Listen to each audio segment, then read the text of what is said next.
Hello there, I'm David Bradley, aka Dr. B, and this is chord shapes for the 6-string bass.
So to jump straight in, we are here with chord shapes for the 6-string bass. Now we're not going to be covering any G-shaped chords because there are literally 1, 2, 3, 4, 5, 6, 7, 8, 9, 10, 11 of them.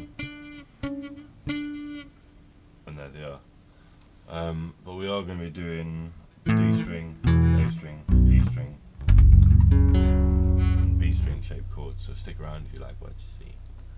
So the first chords we've got here are the major triads, and they're on here. Major triad, major 7, dominant 7 and augmented, all in the D shape. So we'll start right the way up here on the D string with the note D and play the major triad. There's the augmented, which is the bottom right of the 4 chords. Then we're going to skip the major 6, but that's the major 6 if you want to know. Then go straight to dominant 7 and then major 7. So there are technically 5 shapes. Major, augmented, major 6 if you want to use it, major 7, dominant 7 and major 7. Next on the agenda we have the minor triad. Is the next chord, and then we've got the half diminished, then we've got the minor 7, and then this lovely chord here, minor major 7,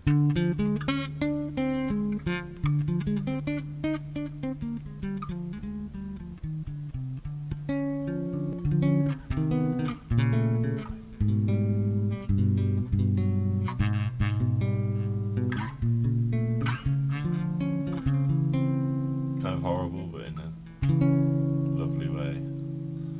So there's 4 chords again for the D shapes.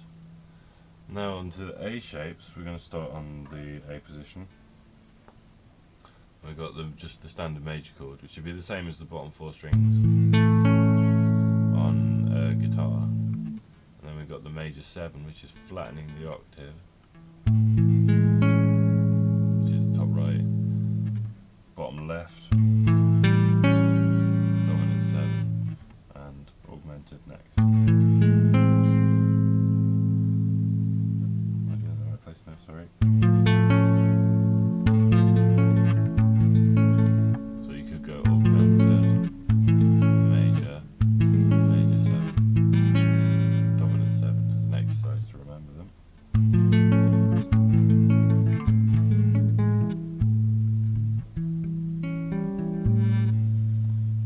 Next 4 shapes that I've used in this video, and then we're on to a different set of A shapes. So,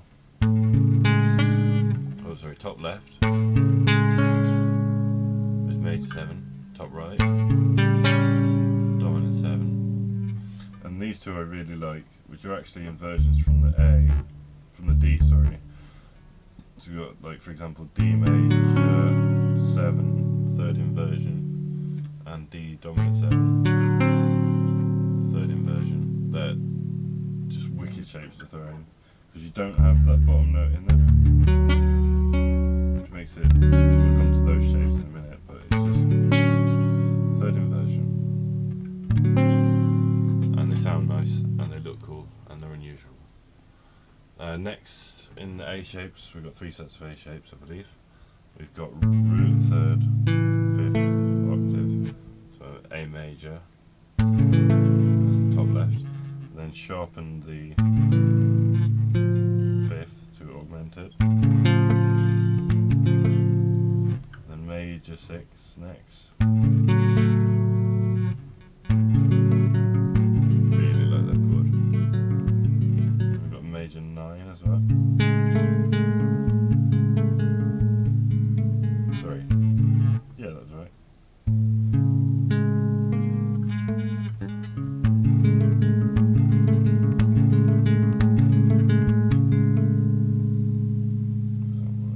No, this is the major 9, sorry.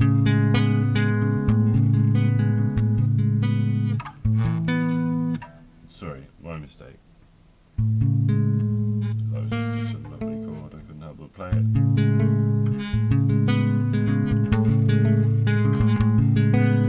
So it's a bit of a tongue twister, that one, to play. Root, 3rd, major 7, 9. Lovely, lovely chord. So that's all the A-shaped majors that I thought were worth mentioning.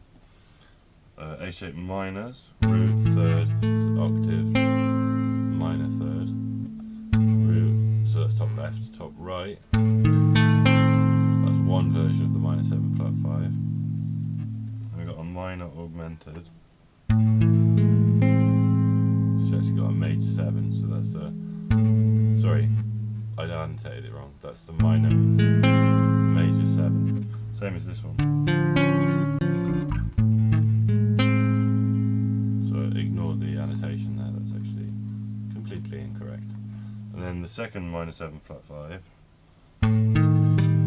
root, flat 5th, 3rd, sorry 7th, minor 3rd. So the shapes were minor, minor 7 flat 5, minor major 7, and minor 7 flat 5.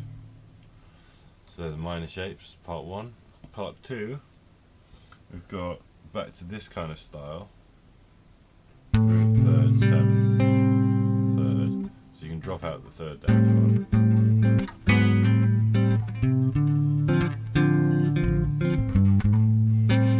Then you've got minor 7 flat 5, which is the same but with the 7th flat.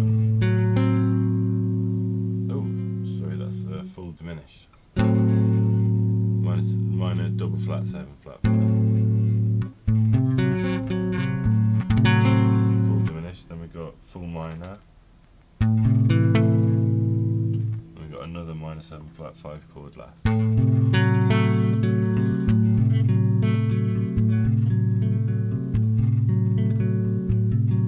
If you're wondering how I'm doing all these crazy chords, I have, where's this camera?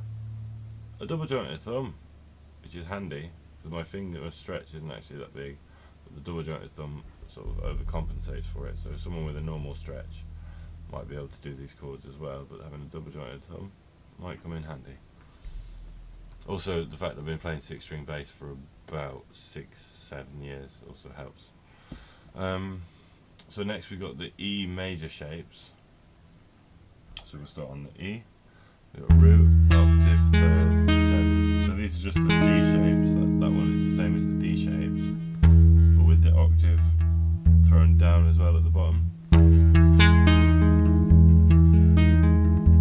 There's major 7, dominant 7, major augmented, and then major 6.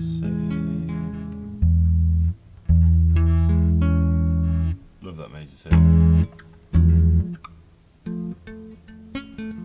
So augmented there, and then major 6. Next is the major, so that's just the triad, chucking the E on the bottom again, which is nice to do for an open. Then we've got the E major 7 on the top right.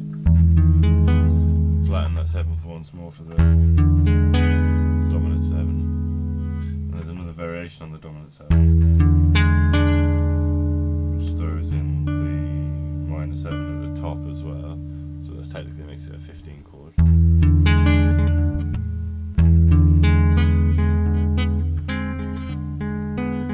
you're kind of borrowing the dominant 7 and then the variation. It's a stack from the diminished chord, but with stacked. So it's E, and then you stack a D diminished over the top.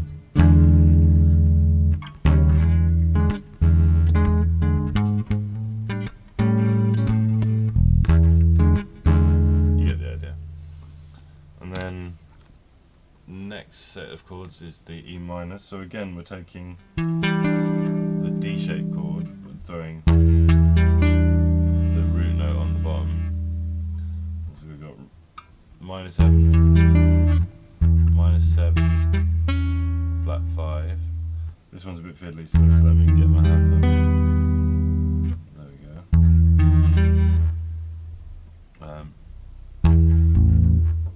Sorry, give me a sec.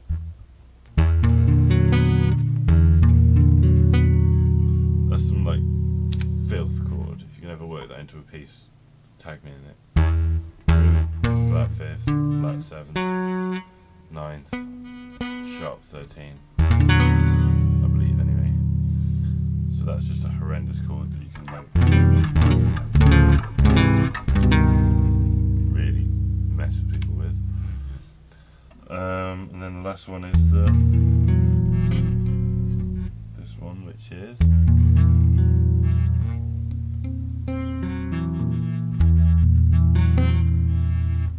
kind of diminished. So you've got a triple stack there to make it diminished, and then you're adding those two as well.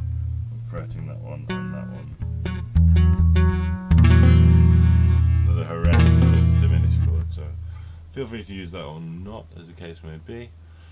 And then B shape, so we've got a dominant 7 on the B as the root. So we've got again that dominant shape. We haven't got the room to fret up there. Was one chord, so we stack.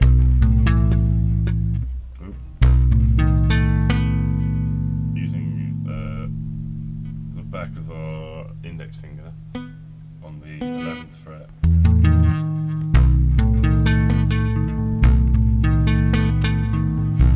So that's your dominant 7. Then you've got a major 7, which is the same as the standard A-shaped major 7 with the root there. And you kind of got the space to throw in the major 3rd there as well. That was quite nice with the open B.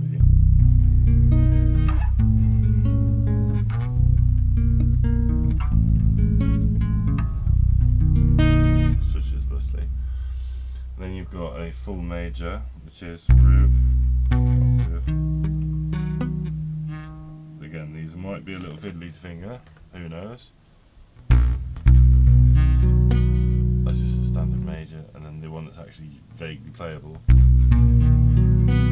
Next chord, this is the major 7 of that.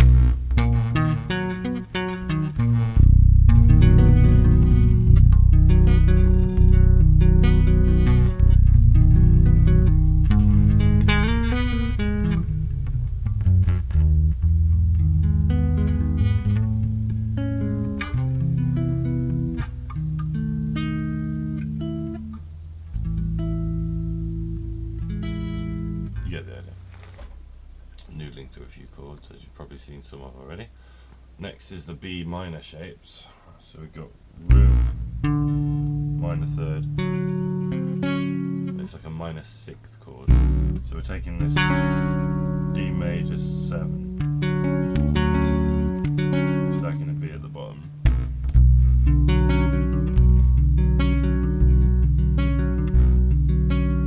Next is this delicious minor 11th, I think it is anyway, flat 7th, major minor 3rd. Is that what I've written? Yep. So this horrible kind of lead into a dominant 7 on the E. You can sharpen that as well to make it a fully dominant. But it's so whether you would use it or not, I don't know. I'm the kind of mad person that would. Next we've got the full minor, full B minor.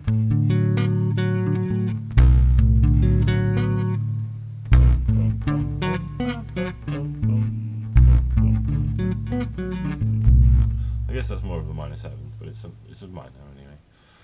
And then we got the minor major 7, so we got B, and then the 7th, so we're just stacking a B flat major 7 over B. We had the B there before. You can even add in the 3rd there. It's like an extended chord. And as palpably confusing as that was, please, I encourage you and implore you to go back and pause and just literally take in over time. I might even, I'll probably leave timestamps in the description, but take in like what each shape is and experiment with it and figure out how to join them together. I've got a video on the modes that will be on the channel that might help with that. But if you've got any questions, feel free to leave comments, and I'm going to leave you with a little piece of me playing. Peace.